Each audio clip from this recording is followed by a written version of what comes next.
ليش مريض فقر الدم ما يصير ياخذ مناحفات؟ ليش ما يصير انه يسوي دايت، تنحيف، ريجيم؟ كل هاي الامور ممنوعه على مريض فقر الدم، وخصوصا النساء. يعني نلاحظ احنا هنا عندنا بالعراق اغلب النساء عندهم فقر الدم مو الرجال. بس مو شرط انه اليوم بس تتحذر او تمتنع انه تسوي ريجيم. لان دكتور ابراهيم قال انه عندك فقر دم، لازم تعرف، لازم تفهم، لازم تعرف ليش ممنوع وليش ما يصير تخوض بهذا الامر اثناء يعني عندك فقر دم وتسوي وياه تنحيف. شلون الامور جايه تتعشر؟ من واجب مسؤوليتي انه افهمك واشرح لك. وانتبه لما توصي منحف من بيجات الى اخره، همهم الاول والاخير انه فقط يبيع. بس احنا لا، ويانا نريد دائما من نضعف اكو صحه مقابلها، لان هدفنا بالتنحيف نحقق نمط حياه افضل. تعالوا وياي خلي افهمكم ليش ممنوع. عندنا بدايه لازم نعرف ان المستويات الطبيعيه صبغه الهيموغلوبين اللي هي على اساسها نحدد وجود او عدم وجود فقر الدم. عندنا مالتها الرمز اللي هو دائما HGP. هذا بالنسبه للرجال يكون 12، بالنسبه للنساء يكون 11. هنا طبعا اكو مصادر تختلف من يعني حسب الاتحاد الاوروبي او النظام الامريكي. هنا ممكن تلاحظون اكو تغيرات بالبوينتات، وعلى اساسه يعتمدون انه ممكن هذا يعني يصير عنده فقر دم او لا. فمتى ما لاحظنا انه عند الرجال اقل من 12 واقل من النساء اقل من 11، هنا نوجد فقر الدم، بغض النظر عن شنو مسبباته، ليش ده يصير. لكن انا قدام حقيقه امر واقع، الا وهو موجود عندي مريض مصاب بفقر الدم، بغض النظر مثل ما قلنا عن مسبباته. بمعنى ممكن هو يعني عنده نزف، عنده سوء بالتغذيه لفترات طويله، عنده احد الامراض الوراثيه الى اخره. لكن على سبيل المثال فلنفترض امريه عندها وزن زايد بتريد تنحف، وبنفس الوقت لقينا مستوى الاتش جي بي مالتها اللي هي صبغه الهيموغلوبين فرضا 9. هنا ليش ممنوع الدم العاديه؟ ليش انه ما مسموح لها انه تخوض بالتنحيف؟ عندنا سببين اساسيه دامغه على اساسها نعتمد انه ليش ممنوع. رقم واحد او نسميها نقطه A. لما نجي يعني نغوص بمكونات خلايا الدم الحمراء، 3 عناصر اساسيه تكونها، 3 عناصر اساسيه. اول وحده الحديد اللي هو الايرون. عندنا رقم 2 الفوليك اسيد، كلكم تعرفون الفوليك اسيد. كذلك فيتامين بي 12. طيب وحده من ذني اذا صار بها هبوط راح تاثر على مستوى الاتش جي بي اللي هو الهيموغلوبين. طيب واذا اثر يعني ما ينصت، انا اريد اسوي تنحيف، شو له علاقه الموضوع؟ لا له علاقه. ليش؟ لانه موضوع هبوط هاي الصبغه يعني فقر الدم بالاساس يخليني اني في احتياج لاحد هاي العناصر. انا هابطه عندي واحده من ذني العناصر، لو الحديد لو الفوليك لو البي 12. طيب انا اذا صار عندي هبوط بهذني شو راح ياثر؟ واني اصلا دا ادخل تنحيف. عاده اللي راح يدخل مرحله تنحيف اوريدي هو راح يقلل الاكل مالته، رغم مهما كان راح يكون صحي، راح يبدي يقلل من شنو؟ من يعني نسميها النيوتريشن اللي هي يعني مو طاقه، نسميها المكونات الغذائيه، راح تبدي تقل نتيجه تقليل شنو؟ السعرات الحراريه. وحتى ان كان الاكل مالتي صحي، ما راح اقدر اعوض اي واحد من ذولا، حتى لو كان الحديد.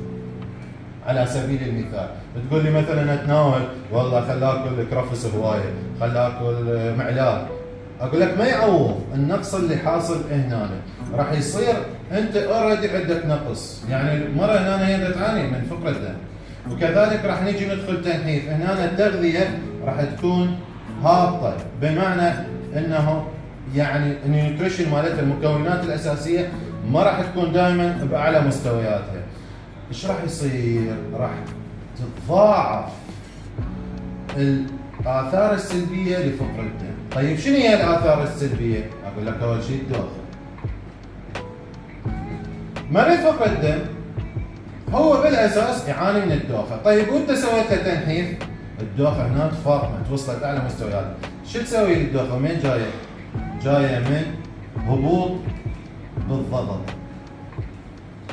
ما الضغط منو؟ ضغط الدم راح يبدي ينخفض، هناك تلاقيها تكومت وجات. ليش؟ هبط الضغط عندها، ليش؟ لانها اصلا تعاني من فقر دم. طيب واذا كانت تعاني من فقر دم، لا مو جينا زيدنا الطامه الكبرى شنو؟ سوينا لها تغذيه قليله، فهنا لاصت الامور كلش. اضافه الى شنو الاعراض الجانبيه اللي ممكن تصادفني وتزيد؟ الا وهو رقم 2 عندنا الشورتنس اوف بريثنس، يعني التنفس سريع يصير وقصير. تنفس سريع وقصير. ليش؟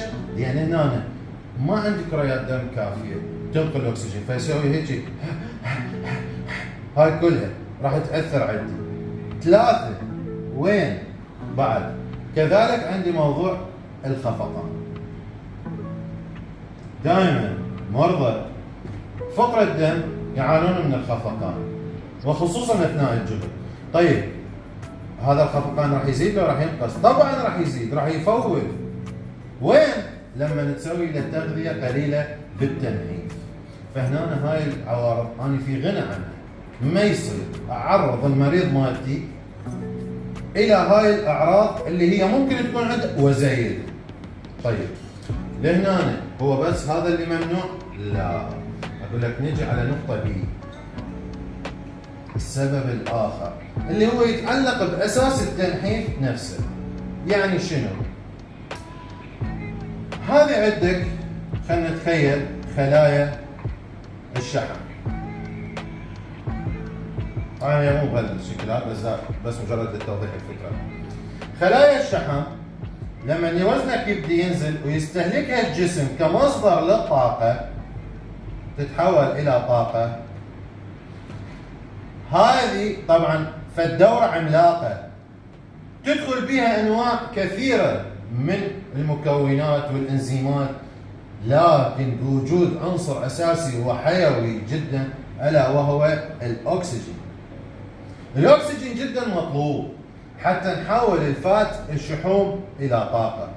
راح يبدي الجسم يستهلك كميات من الاكسجين بصوره عاليه، وهذا نفسي السبب لما يقول لك لما تريد تسوي رشاقه وهاي العب كارديو. يعني شنو كارديو؟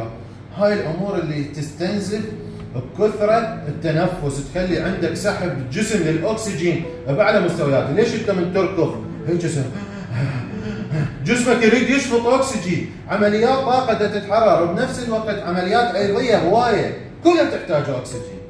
طيب انا هسه اتفقت وياكم عمليه نزول الوزن وتحويل الشحوم الى طاقه حتى ينزل وزني احتاج اكسجين. طيب انا الاكسجين وين اجيبه؟ دا اجيبه عن طريق التنفس. طيب التنفس هو منو دا ينقل لي اياه؟ من الرئه الى الخلايا مال الشحم؟ الدم. طيب يعني فلنفترض انه كرية الدم الحمراء اللي خلينا نقول نفترض هي هذه شكلها، هذا طبعا رسم توضيحي، مثل الفرطاسة تشيل جزيئة الاكسجين. هذا اكسجين جزيئة تشيله وين توديه؟ من الرئة توديه خلايا الشحم.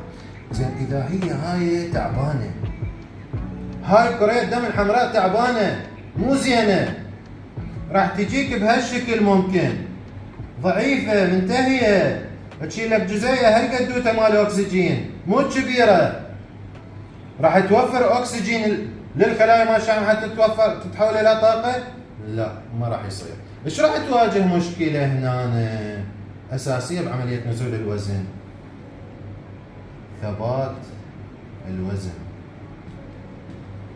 اللي هي المشكلة الأغلبية يعانون منها، ألا وهي ثبات الوزن. طيب هل كل ثبات بالوزن هو نتيجة يعني فقر الدم؟ لا مو هيك. ثبات الوزن له آلاف الأسباب، ما ممكن إنه تجي أنت يعني راسا اقول لك انا عندي ثبات بالوزن، شنو سببه؟ هاي شنو فتح فال اعرفه ماكو بطن، ما يصير. هذا علم له اسباب، ماكو صدفه فشي يطلع. فعليه عمليات نزول الوزن تحتاج الى اكسجين، الاكسجين اذا ما توفر من دم نوعيه جيده على اقل تقدير الاتش بي مالته 12 للرجال و11 للنساء، عمليات نزول الوزن راح تصير مدربكه تعبانه. من بدال ما انت بالاصل مثلا تنزل باسبوع خلينا نقول 2 كيلو جرام، راح تبدي تنزل نص كيلو جرام الى ان توصل حاله من البالانس تنضرب ثبات وزن. لان اكسجينك ما دا يكفي، يا دوب دا يكفي انه يتوزع على باقي الجسم للوظائف الحيويه، انه بيستغل بامور تحوير الطاقه، عفوا تحوير الشحوم الى طاقه، فهنا راح تواجه مشكله اخرى باساس عمليه نزول الوزن. فلهذا دائما ننصح نقول مريض فقر الدم ممنوع يبلش تنحيف. طيب هل من الممكن تعديل هذا الرقم؟ بالتاكيد ممكن وبكل سهوله، مو فرد شيء صعب يتعدل موضوع فقر الدم، لكن يحتاج الى وقت. راح تقولوا لي طيب شنو العلاجات اللي ناخذها حتى يتعدل؟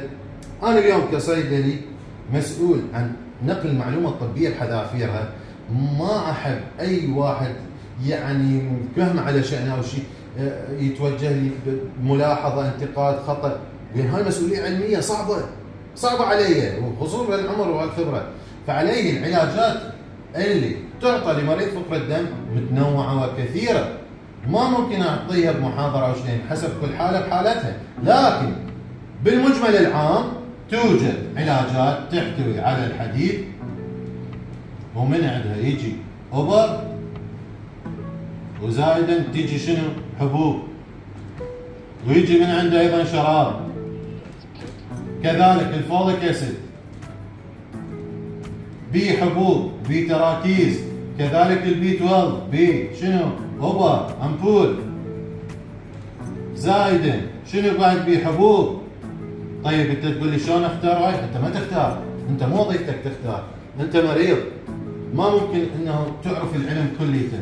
ليش؟ لان هاي مسؤول عليها طبيب باختصاص هو يحدد الخطه العلاجيه من هذه. كيف ممكن تبلش، ممكن ركز، ممكن تبلش ايرون امبول، يعني امبولات حديد، وبعدين تكمل بعد 15 يوم تبلش حبوب، وياها كذلك الفوليك اسيد، كذلك ممكن بي 12. خطه علاجيه نسميها، وحسب بعض الامراض المرافقه مثل يعني عندك يعني فقر الدم الانحلالي، هذا ما ممكن انه تعطي حديد لان هو نسبه حديد عاليه، تعطي بس فوليك اسيد، وكثير من الحالات. لكن اهم نقطه فهمتوا انه ليش هو ممنوع تبلش تنحيف وانت عندك فقر الدم. فرجاء اخوتي خواتي، انه اللي اريده من عندكم انه دائما تنتبهون على صحتكم، وتعرفون انه تختارون الشيء الصح.